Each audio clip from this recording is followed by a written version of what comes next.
ఎప్పుడైనా మీరు మెట్లు ఎక్కుతున్నప్పుడు లేదా దిగుతున్నప్పుడు అడుగు స్లిప్ అయిందా?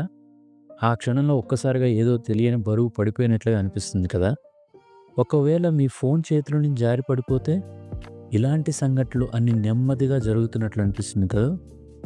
ఆ సమయంలో నేల కానీ, లేదా మనం పడిపోతున్న యాంగిల్ కానీ, ఎంత దూరం పడిపోతున్నామో కూడా తెలుస్తుంది.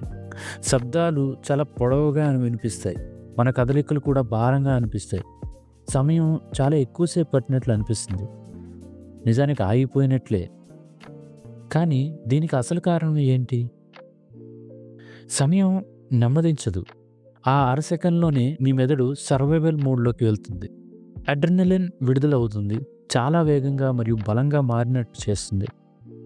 చాలా తక్కువ మిల్లీ సెకన్‌లోనే మీ మెదడు ముందుగానే అంచనా వేసి నిర్ణయం తీసుకుంటుంది.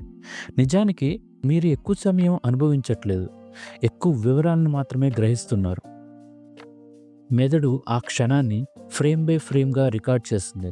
తర్వాత గుర్తు చేసుకున్నప్పుడు ఆ వివరాలన్నీ నెమ్మదిగా ప్లే అవుతాయి. అందుకే ఆ పడిపోవడం చాలా సేపు జరిగినట్లుగా అనిపిస్తుంది.